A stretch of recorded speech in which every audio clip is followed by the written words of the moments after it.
किसी कारण से दोस्तों वीडियो बंद हो गया था, फ़ोन चार्ज नहीं था। चलिए शुरू करते हैं। पार्ट 2 है इसका, तीसरा चैप्टर का। कहता है कि आंग्ल नेपाल युद्ध किसके शासनकाल में हुआ था? लॉर्ड हेस्टिंगस के शासनकाल में हुआ था। आंग्ल नेपाल युद्ध लॉर्ड हेस्टिंगस के शासनकाल में हुआ था। सगौली की संधि कब हुआ था?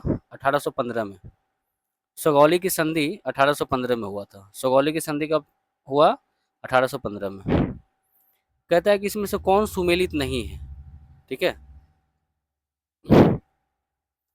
बक्सर का युद्ध का नेतृत्व हेक्टर मुनरो ने किया। आंग्ल नेपाल युद्ध जो है लॉर्ड हेस्टिंगस के समय हुआ। चतुर्थ आंग्ल मैसूर युद्ध लॉर्ड वेलेस्ली के समय हुआ। और तृतीय आंग्ल मराठा युद्ध जो कि 1816 से 1819 के बीच हुआ था, वह लॉर्ड हेस्टिंगस के समय हुआ था। इसको याद करते हैं। बक्सर का युद्ध हेक्टर मुनरो के समय। बक्सर का युद्ध हेक्टर मुनरो के समय। आंग्ल नेपाल युद्ध लॉर्ड हेस्टिंगस। आंग्ल नेपाल युद्ध लॉर्ड हेस्टिंगस। आंग्ल नेपाल युद्ध लॉर्ड हेस्टिंगस। चतुर्थ आंग्ल मैसूर युद्ध लॉर्ड वेलेस्ली। चतुर्थ आंग्ल मैसूर युद्ध लॉर्ड वेलेस्ली के समय हुआ। चतुर्थ आंग्ल मैसूर युद्ध लॉर्ड वेलेस्ली के समय हुआ। और तृतीय आंग्ल मराठा युद्ध लॉर्ड हेस्टिंगस के समय हुआ था। ठीक है, इसको याद रखिएगा। चलिए 74 नंबर क्वेश्चन देखेंगे। तृतीय आंग्ल मराठा युद्ध संबंधित है लॉर्ड हेस्टिंगस से। तृतीय आंग्ल मराठा युद्ध संबंधित है लॉर्ड हेस्टिंगस से। टॉमस मुनरो ने किन वर्षों में मद्रास के गवर्नर रहा? टॉमस मुनरो किन वर्षों में मद्रास का गवर्नर रहा? 1820 से 1827। टॉमस मुनरो किस वर्ष मद्रास का गवर्नर रहा? 1820 से 1827। अगला है कि निम्न कथन पर विचार करें और कौन सा कथन सही है उसको खोजना है। तो कहता है दोस्तों कि पानीपत के तृतीय युद्ध में अहमद शाह अब्दाली ने इब्राहिम लोदी को पराजित किया। गलत है। इब्राहिम लोदी को नहीं, सदाशिव राव को पराजित किया था। पानीपत के तृतीय युद्ध में अहमद शाह अब्दाली ने सदाशिव राव भाव को पराजित किया था। पानीपत के तृतीय युद्ध में अहमद शाह अब्दाली ने सदाशिव राव भाव को पराजित किया था। कहता है कि तृतीय आंग्ल मैसूर युद्ध में टीपू सुल्तान की मृत्यु हो गई थी। नहीं, गलत बात है। चौथा आंग्ल मैसूर युद्ध में हुआ था, 1799 में, उस समय हुआ था। तीसरा है कि प्लासी के युद्ध में सिराजुद्दौला की पराजय के लिए मीर जाफर ने अंग्रेजों से मिलकर षड्यंत्र रचा। ये बात सही है। अगला है कि निम्नलिखित में भारतीय शासकों में से कौन जिसने विदेश में आधुनिक पद्धति पर दूतावास स्थापित किया था? वह था टीपू सुल्तान। भारतीय शासकों में वह कौन था जिसने विदेश में आधुनिक पद्धति से दूतावास को स्थापित किया था? वो था टीपू सुल्तान। ठीक है। अगला क्वेश्चन 78 नंबर देखेंगे कि निम्न घटनाओं पर विचार कीजिए और उनको काल क्रम के अनुसार व्यवस्थित कीजिए। तो देखिए, मुदकी का युद्ध हुआ था, ठीक है, दिसंबर 1845 में। मुदकी का युद्ध दिसंबर 1845 में। मुदकी का युद्ध दिसंबर 1845 में हुआ। अच्छा, पोर्टो नोवा का युद्ध 1781 में हुआ। पोर्टो नोवा का युद्ध 1781 में। पोर्टो नोवा का युद्ध 1781 में। सकरखेरा का युद्ध अक्टूबर 1724 में हुआ। सकरखेरा का युद्ध अक्टूबर 1724 में हुआ। और बेदरा का युद्ध 1759 में हुआ। वो कालक्रम व्यवस्थित हो जाएगा जब आपको डेट याद रहेगा। पहले डेट याद कीजिए। मुदकी का युद्ध दिसंबर 1845 में। मुदकी का युद्ध दिसंबर 1845 में हुआ। अच्छा, पोर्टो नोवा का युद्ध दोस्तों 1781 में होता है। पोर्टो नोवा का युद्ध 1781 में हुआ। सकरखेरा का युद्ध अक्टूबर 1724 में हुआ। सकरखेरा का युद्ध अक्टूबर 1724 में हुआ। और वेदरा का युद्ध 1759 में होता है। इस बात को याद रखिएगा। ऊपर कुछ नोट्स है, इसको देखते हैं।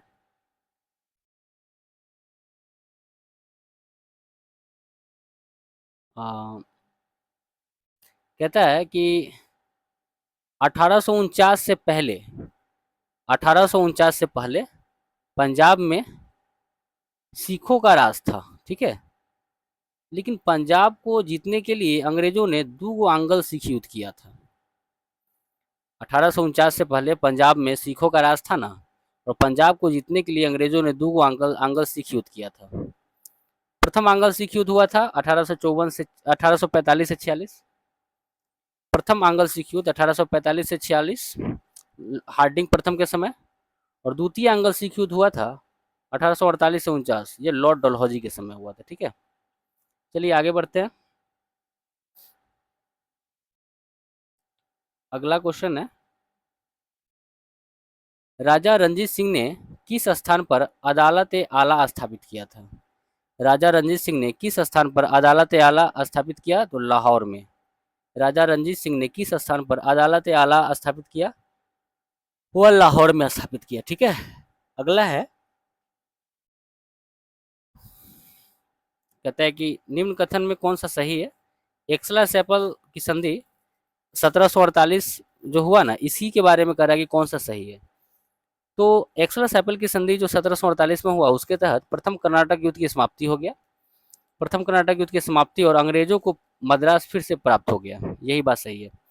दोनों का दोनों सही है। एक्सला सेपल की संधि कब हुआ? 1748 में, और इस संधि के तहत प्रथम कर्नाटक युद्ध की समाप्ति होता है और अंग्रेजों को मद्रास फिर से मिल जाता है। 81 नंबर क्वेश्चन है, किसने 1755 में डिंडीगुल मैसूर में एक आधुनिक शस्त्रागार स्थापित किया था? वो हो जाएगा हैदर अली। किसने 1755 में डिंडीगुल मैसूर में एक आधुनिक शस्त्रागार की स्थापना किया था? वो हैदर अली हो जाएगा। चलिए अगला क्वेश्चन देखते हैं।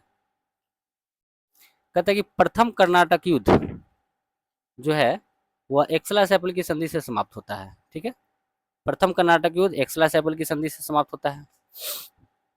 दूसरा दोस्तों ये हो जाएगा पेरिस की संधि से। दूसरा कर्नाटक युद्ध पेरिस की संधि से अंत होता है। दूसरा कर्नाटक युद्ध पेरिस की संधि से समाप्त होता है। और द्वितीय कर्नाटक युद्ध दोस्तों ये और निर्णायक था। द्वितीय कर्नाटक युद्ध और निर्णायक था, और प्रथम मैसूर युद्ध में ब्रिटिश की हार होता है। ठीक है, इसको याद रखिएगा। ये सब चीज़ तो आप ऊपर पढ़े ही हैं। अगला है कि बक्सर की लड़ाई के समय बंगाल का नवाब कौन था? मीर जाफर था। ठीक है, सिंध पर ब्रिटिश ने कब्जा किया था 1843 में। सिंध पर ब्रिटिश ने आक्रमण किया था 1843 में चार्ल्स नेपियर के नेतृत्व में। चार्ल्स नेपियर के नेतृत्व में सिंध पर ब्रिटिश ने कब कब्जा किया? 1843 में चार्ल्स नेपियर के नेतृत्व में। और उस समय गवर्नर दोस्तों कौन था? एलन बर्रो था। चलिए 85 नंबर क्वेश्चन देखते हैं। प्रथम आंग्ल मैसूर युद्ध में कौन विजयी रहा? तो हैदर अली। प्रथम आंग्ल मैसूर युद्ध में जो जीता था, अंग्रेज हार गया था, तो वो हैदर अली, पहली बार हराने वाला जो भारतीय है वो हैदर अली है। ठीक है, चलिए अगला देखते हैं कौन सा सुमेलित है।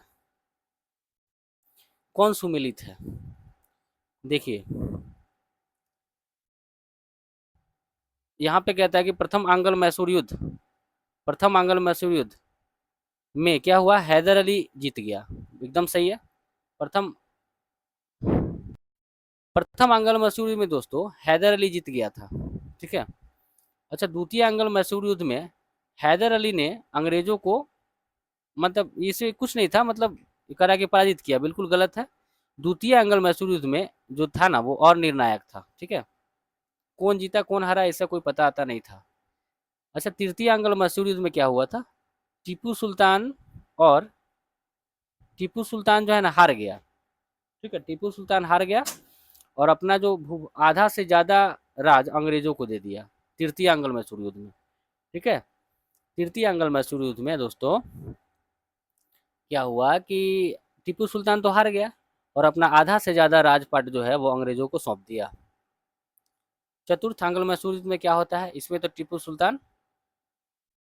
क्या होता है कि टीपू सुल्तान पराजित हुआ और युद्ध में दिवंगत हो गया। इस चीज को याद रखिएगा।